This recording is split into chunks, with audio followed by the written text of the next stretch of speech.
quelques petits détails dans cette époque personnelle. Le photographe à la mode, Sherling, vient chez nous pour faire des photos de moi, pour le journal Les Sommets, où elle paraît avec un article sur moi du critique d'art André Levenson, émigré à Paris, devient professeur à la Sorbonne, Légion d'honneur, meurt à Paris. Le peintre Veresky dessine 2 beaux portraits de Georges et Garrick, grandeur à peu près 50 sur 35 cm. Où sont ces portraits? Chez qui à Leningrad? Aujourd'hui, le peintre Veresky est un peintre officiel de l'URSS. Il est devenu académicien. Je suis choisie avec les 5 autres grands graphistes pour créer l'emblème, le sceau, pour le Soviet suprême du RSFSR. Comme peintre, il y avait, je crois, Tchekonine, Pougny, Mitrokhine et moi. L'État s'organise pour bien célébrer la première année de la Révolution d'octobre. Un formidable programme. On va décorer toute la ville. Je suis convoquée à l'ISO, au commissariat d'État.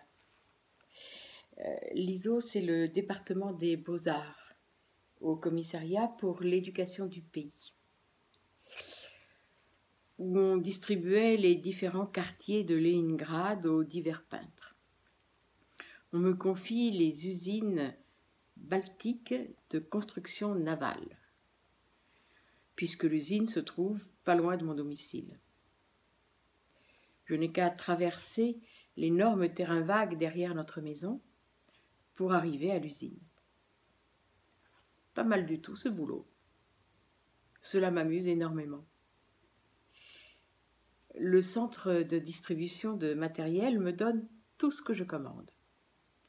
Pour mon travail, des couleurs, d'énormes toiles, des mètres sans fin, des grands pinceaux, papier, crayon et j'en passe. Et le tout gratuitement, bien sûr. Paradis. Mon travail passionnant et gai a commencé. Je visite l'usine, tout à ma disposition. Je choisis un énorme atelier avec un énorme plafond, d'où, sur une galerie, je vérifie mes panneaux, puisqu'on doit les voir de loin. Les ouvriers d'usine, comme toujours les ouvriers de théâtre, cinéma ou usine, sont toujours agréables, disponibles. Ils apportent des seaux, aident à mélanger les couleurs, tendre les toiles au plancher, et ça gaze. Comme dans une usine, quoi. À l'entrée de l'usine, au commencement de la rue qui conduit à l'usine, je construis un énorme portique, arc de triomphe, représentant une usine avec d'énormes cheminées rouges. Je construis un grand bateau à vapeur qui, avec des roues invisibles cachées, vogue avec son capitaine et la fumée qui sort des cheminées vogue dans les rues et le long du Nevski, Prospect, Champs-Élysées de Leningrad. Alors, quoi? Je ne suis pas Michel-Ange Buonarroti? Ça, je ne sais pas. Mais nous étions bien payés, combien je ne sais pas, avec l'argent fantaisie, bien entendu. Ah, je n'ai pas remarqué, certainement trop occupé, Georges déjà 12 ans, Garrick 9 ans. Pas vrai. Tout ça, c'est comme ça, et Kirill regarde et sourit aimablement. Et voilà. Ne voulez-vous pas, camarade Arnstam, déménager? Comment ça, déménager? Je suis très bien où je suis au 88A, chez moi. Bon, bien sûr. Mais voilà, c'est comme vous voulez. Nous installons dans chaque arrondissement, ou presque, des écoles de peinture, des filiales de l'Académie des Beaux-Arts, pour les ouvriers adultes et les jeunes. Et voilà. Si vous voulez, nous vous donnerons à votre disposition sur l'avenue Komenostraski, l'île Kamini, un appartement pour l'école, où vous aurez beaucoup de place pour installer les différents ateliers. Et si vous voulez, un appartement pour vous, pas loin de l'école. Comme ça, tout sera plus commode, tout sera à proximité. Vous, le directeur et professeur, et tout ce qu'il faut pour l'enseignement. Vous aurez un secrétaire à vous, etc. Point. Nous attendons votre réponse. Je regarde, je réfléchis, je retourne à la maison, nous discutons avec ma chère femme. Et pourquoi pas?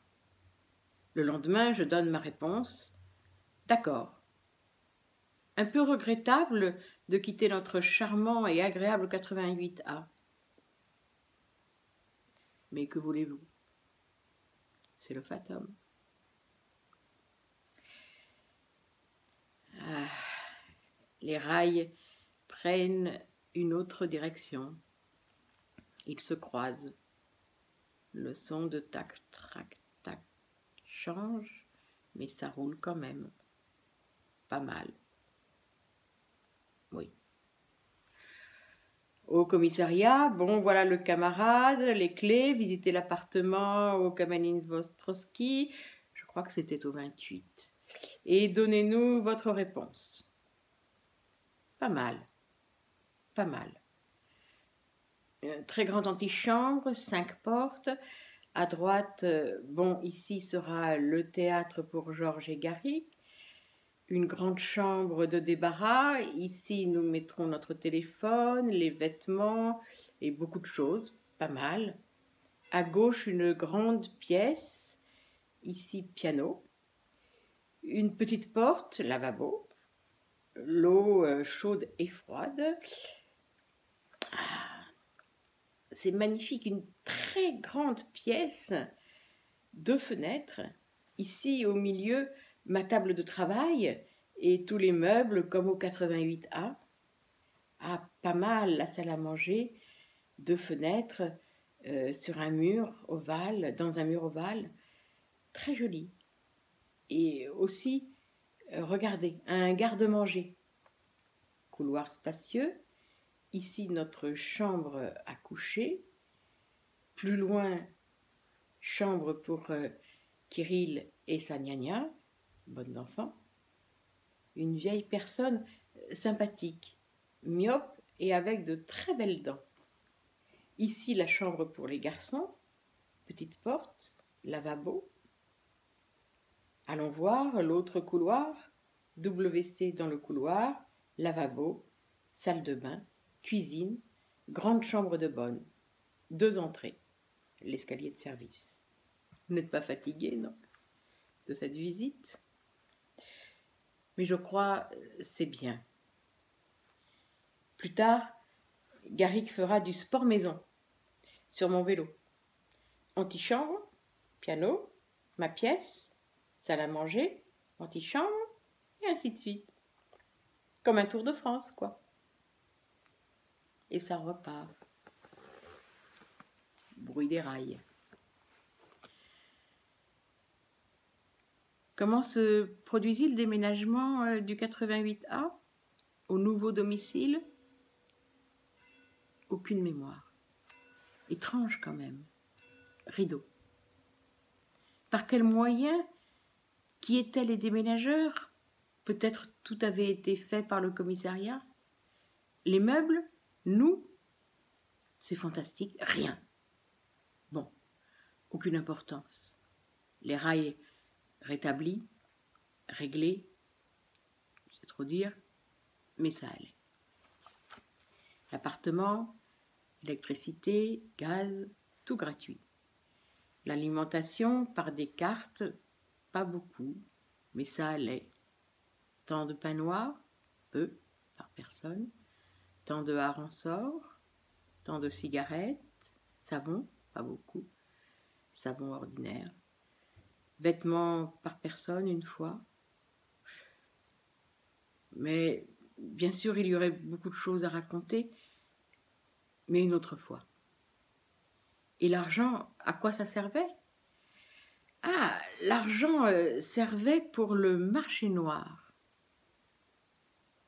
Très cher et très dangereux. Prison, Sibérie et même fusillade. En un mot, communisme des incorruptibles. Mais ça c'est vrai. Cela n'a duré pas trop longtemps, ce communisme pur. La maison, dans cette période, était une des rares de Pétrograd qui était encore chauffée. Il y avait quelques officiels soviétiques dans notre maison qui avaient des appartements, alors forcément c'était chauffé. Et à cause de ce chauffage, la famille de ma sœur, qui habitait près de chez nous, venait prendre chez nous des douches et des repas. Ah oui, mon académie était toute prête. Un appartement aussi très grand. Beaucoup de jeunes ont dessiné, d'après nature, j'ai eu des modèles, sur des planches, chevalets. J'accélérais les travaux pour préparer une exposition. Dans la cuisine, j'ai installé mon bureau, où était aussi le bureau de mon secrétaire Smirnov, soldat très sympathique. Et nous avons eu du pain noir, moi comme professeur, lui comme secrétaire. Un paradis terrestre. À part ça, j'avais été élue comme chef du comité des locataires dans notre bloc. Aussi un drôle de boulot. Parmi autres choses, je convoquais à jour fixe tous les hommes et femmes valides, parmi eux la grande actrice Mitekovitch. Il s'agissait d'aller chercher et démolir dans le voisinage villas en bois, très dommage, pour chauffer la maison. Au demeurant, fort amusante, ces cavalcades dans la neige, ce travail de vandale. L'appartement 88A de l'île Vassiliev était tout près du golfe de Finlande. D'une fenêtre, on voyait la mer. Saint-Pétersbourg est construit comme ça, plein de canaux coupés en deux par le grand fleuve la Neva et par ces petites nevas et nevasques, etc. Notre nouveau domicile était aussi pas trop loin du golfe. L'énorme Neva et tous ces canaux faisaient que les étrangers appelaient Pétersbourg la Venise du Nord. La maison sur l'île Kameny était impressionnante, grande, avec une grande cour d'allées entourée de colonnes et au centre une fontaine, construite par l'architecte Albert Benoît, père du peintre Alexandre. Il y avait plusieurs entrées dans 2 rues. En même temps, j'ai été chargée par le ministère de protection des monuments historiques de 2 châteaux dans l'île Kameny. Un château d'été en bois avec un énorme parc autour, Belovseski. Celui-là et un autre grand château J'ai oublié le nom. Dans la section littéraire, je suis responsable pour illustrer les œuvres de Pouchkine. Mais assez de détails. Je ne finirai jamais de cette façon.